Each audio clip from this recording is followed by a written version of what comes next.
Hallo und willkommen zu unserer Serie Mein Laptop von innen. Hier möchte ich euch in einem schnellen Überblick zeigen, wie ihr den Akku tauscht und wie ihr an die wichtigsten Komponenten herankommt, wie SSD, RAM, Lüfter. Ich zeige euch dabei das Innenleben des Laptops. Ich zeige euch auch, was es an Tipps und Tricks noch gibt, was ihr vielleicht beachten müsst. Und dass es im Grunde genommen nicht so schwer ist, einen Laptop aufzuschrauben und an die einzelnen Komponenten heranzukommen. Legen wir los.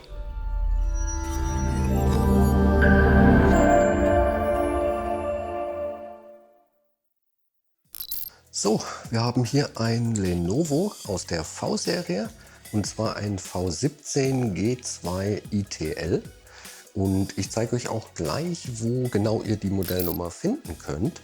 Aber zuallererst trennen wir mal das Laptop vom Ladekabel. Die genaue Modellbezeichnung finden wir bei diesem Gerät auf der Rückseite. Und zwar relativ klein gedruckt, genau hier. Und mit dieser Nummer findet ihr auch super einfach die Ersatzteile genau für das Gerät bei uns im Shop. Allgemein kann man zu dem Gerät noch sagen, dass ein Displaytausch relativ einfach ist. Man muss dafür nur den Frontrahmen abnehmen und kann das Display dann tauschen. Bei der Tastatur und dem Touchpad ist es so, die sind beide im Topcase und ja, dafür muss man dann auch alles aus dem Gerät rausnehmen, um das zu tauschen. Gut, um das Gerät jetzt zu öffnen, muss man erstmal diese Schrauben hier rausnehmen. Ich werde euch die auch im Bild einblenden. Und da ist es so, dass die vorderen 4 Schrauben ein bisschen kürzer sind als der Rest. Das heißt, die sollte man dann auch möglichst getrennt aufbewahren. Zum Aufschrauben habe ich hier ein Universalwerkzeugset benutzt. Das ist super praktisch. Da sind alle Aufsätze und auch Schrauben mit dabei, die man so braucht und gebrauchen könnte. Und zum Aufschrauben nehme ich hier einen Kreuzschraubendreher und zwar ein PH0. Dann wollen wir doch mal schauen, wo genau eigentlich die Gehäuseunterseite mit dem Gerät verbunden ist. Denn da müssen wir dann rein, um eine Öffnung zu finden. Und ich weiß nicht, ob man das hier so gut sehen kann, aber hier genau läuft die Verbindungslinie lang. Und dann läuft die hier einmal um das Gerät herum.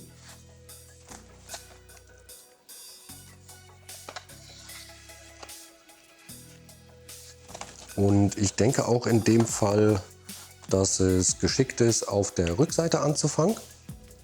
Und zwar nehme ich zum Öffnen einen dünnen, flachen Metallgegenstand und dann versuche ich in die Verbindungslinie hier reinzukommen und die Gehäuseunterseite so ein bisschen nach oben zu hebeln.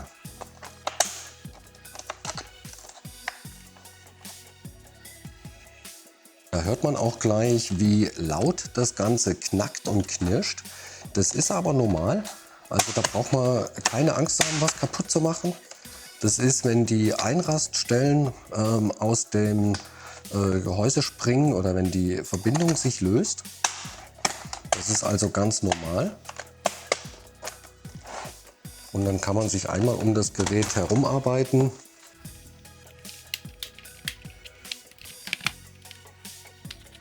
Ja, und meistens kommt man dann ab einem bestimmten Punkt einfach auch schon mit den Fingern drunter und kann schon mal versuchen, das mit ein bisschen Wippen abzuziehen.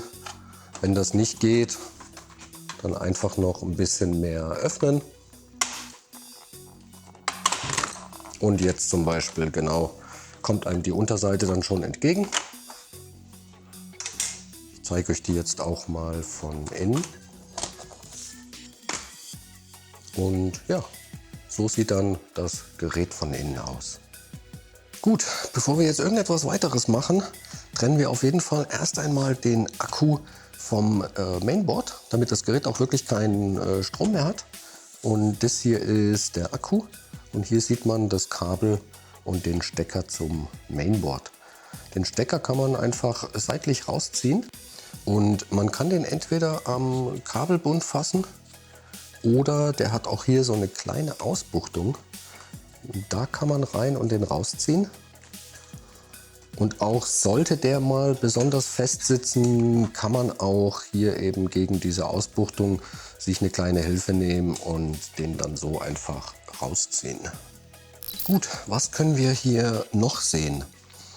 Wir sehen hier eine Abdeckung, unter der ist der RAM. Hier drüben sehen wir die SSD. Das ist eine verkürzte, aber dazu später mehr. Hier ist das WLAN-Modul und die beiden Antennen. Hier sehen wir den Lüfter und den Heatsink, der die CPU kühlt. Und bei dem Gerät ist es auch so, hier drüben wäre noch Platz für eine 2,5 Zoll Festplatte.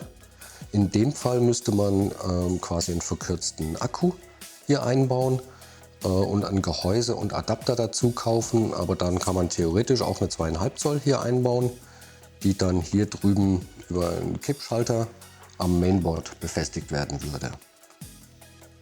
So, den Akku auszubauen ist denkbar einfach. Dafür löst man die Schrauben hier. Hier sind auch noch zwei. Was ich jetzt im Schnelldurchlauf mache. Und ja, danach kann man den Akku einfach nach oben aus dem Gehäuse nehmen und gegebenenfalls durch einen neuen ersetzen. So, um den RAM auszutauschen, in dem Gerät ist auch zusätzlich noch RAM fest auf die Platine verlötet von unten. Das heißt, es kann sein, dass das Gerät ohne RAM-Riegel kommt. Also wenn man dann hier einen einbauen will, der ist unter dieser silbernen Platte. Und der wird von so kleinen Clips hier gehalten. Und da kann man einfach drunter greifen und es nach oben hin abziehen. Auch hier, wenn das irgendwie schwer geht, kann man eine kleine Hilfe nehmen. Wenn man hier eine Hilfe nimmt, dann einfach nur schauen, dass man nicht auf die Platine kommt, da nichts verkratzt, sondern wirklich an der Stelle drunter hebelt, wo einfach nichts ist. Den eigentlichen RAM tauscht man einfach, indem man die beiden silbernen Klammern hier ein bisschen zur Seite zieht. Dann kommt einem der RAM entgegen und dann kann man den austauschen oder auch einbauen. Und das ist genauso einfach. Man schiebt den RAM hier rein, drückt das nach unten, bis die beiden Klammern einrasten und dann muss man nur noch die Hülle wieder drauf machen. Genau so. Und dann sieht man eben auch, wie die Clips die Hülle wieder halten und ja, so schnell geht das. So, die SSD ist hier drüben. Und wie eingangs schon erwähnt, ist das jetzt in dem Fall eine verkürzte SSD. Hier passt aber auch eine ganz normale lange rein. In dem Fall, in beiden Fällen löst man die Schraube hier unten. Und genau, dann kann man hier sehen, das ist der Abstandshalter oder die Halterung allgemein für die lange SSD, für die kurze SSD, Entschuldigung. Und ja, die ist nicht weiter verschraubt. Die wird einfach nur hier reingesteckt. Und sollte man jetzt hier eine lange SSD einbauen, braucht man das hier einfach dann gar nicht mehr. Die passt dann einfach auf die gesamte Länge bis hier hinten hin und wird dann ganz normal verschraubt. Genauso wie jetzt dieses Konstrukt mit der Halterung. Und genauso ist auch der Einbau. Man schiebt die SSD lang oder kurz hier rein. Und dann drückt man sie ein bisschen hier unten drauf und kann sie dann wieder verschrauben. So, den Lüfter kann man bei diesem Gerät auch einzeln tauschen. Und hier ist es so, der wird von 3 Schrauben gehalten, die man rausnehmen muss. Auch das Kabel selber, was den Lüfter mit dem Mainboard verbindet, muss man rausnehmen. Und hier ist es auch so, dass die Kabel vom WLAN um den Lüfter herumlaufen. Das heißt, die muss man aus der Führung rausfädeln. Und ja, da kann es passieren, dass die hier abgehen. Das wäre aber nicht schlimm, das sind einfach nur per Druckknopf, sind die da drauf befestigt. Genau, und ich fange jetzt hier an, indem ich einfach erstmal die Schrauben löse. Danach trenne ich das Lüfterkabel selber Und hier sind die Kabel an dem Stecker sind wirklich sehr dünn, würde ich jetzt nicht direkt dran ziehen. Man kann den Stecker hier aber seitlich eigentlich ganz gut greifen und dann nach hinten hin einfach rausziehen. Die Kabel, die hier durch die Führung gehen, sind auch noch mal mit einem kleinen Klebeband hier befestigt. Das muss man also auch noch abfriemeln. So. Ja, und dann kann man den Lüfter aus dem Gehäuse nehmen und kann eben, ich drücke jetzt hier ein bisschen dagegen, dass mir die nicht abspringen, und kann das dann hier aus der Führung herausfädeln. So, und genau, und danach kann man den Lüfter austauschen. Und falls ihr bei dem neuen Lüfter mal nicht genau wisst, wie rum der Stecker hier reinkommt, man sieht die Kontakte hier ganz gut. Und die Kontakte kommen jetzt in dem Fall nach oben, wenn man den Stecker wieder verbindet. Der Einbau ist jetzt in umgekehrter Reihenfolge, genauso wie der Ausbau. Ich denke, ich werde jetzt erstmal die Kabel wieder in die Führung hineinfädeln. Und das ist immer ein bisschen friemelig, da braucht man ein bisschen Geduld.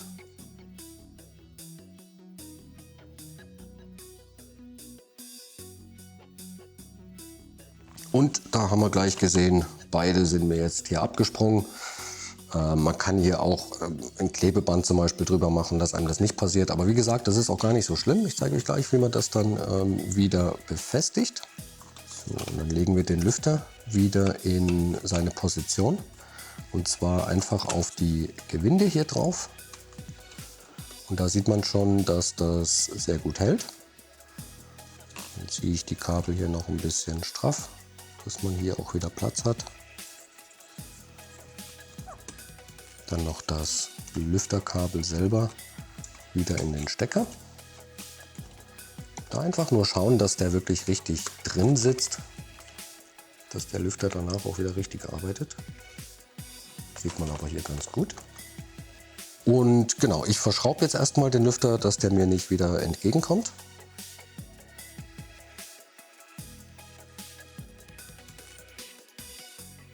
Gut, und jetzt kann man sehen, dass auf dem WLAN-Modul selber das markiert ist, wo was hinkommt. Da gibt es einmal einen weißen und einen schwarzen. Und dementsprechend kommt eben das hellere Kabel an diese Stelle hier. Und das wird wirklich nur drauf gedrückt. Das positioniert man da so ein bisschen drüber und muss das dann nach unten drücken. Und man spürt das wirklich sehr gut, wenn die da wieder drauf sitzen. So, genau, und schon hat man das auch. So, fest verschraubt, Lüfterkabel drin, WLAN-Kabel wieder drin, sitzt in der Führung, sitzt locker. So einfach geht das. So, um den Akku jetzt wieder einzubauen, gibt es hier so kleine Öffnungen. Und da kann man den genau auf die davor gesehenen Noppen quasi drauflegen. Und dann sitzt der direkt passgenau, rutscht nicht mehr, wackelt nicht. Und dann kann man den einfach wieder verschrauben. Mache ich jetzt auch im Schnelldurchlauf. Und ja, super, super wichtig, auf jeden Fall am Ende nicht vergessen, das Akkukabel wieder zu verbinden. Sonst wundert man sich, dass der Laptop nicht mehr angeht. Da einfach nur darauf achten, ähnlich wie beim Lüfter, dass das richtig drin steckt, also bis zum Anschlag. Sieht man hier, glaube ich, ganz gut. Und dann kann man das Gerät wieder zumachen. So, die Gehäuseunterseite legen wir jetzt einfach wieder auf das Gerät drauf und drücken die fest nach unten. Und ich meine tatsächlich auch wirklich fest. Man hört das super, wie alles wieder einrastet, auch in der Mitte. Da sind überall Einraststellen. Ich gehe dann am Ende auch einmal um das Gerät herum und schaue, dass wirklich nirgendwo mehr eine Öffnung zu sehen ist. Ja, und dann kann man das wieder verschrauben, Dran denken, die 4 kurzen Schrauben gehören hier vorne hin und dann der Rest hier oben. Und ja, so schnell hat man das alles erledigt. So, das war es auch schon wieder für dieses Modell. Ich hoffe, das Video hat euch weitergeholfen. Falls ihr noch Anregungen oder Fragen habt, lasst uns gerne einen Kommentar da. Und ansonsten bleibt mir nur euch viel Spaß beim Schrauben zu wünschen. Bis zum nächsten Mal. Ciao.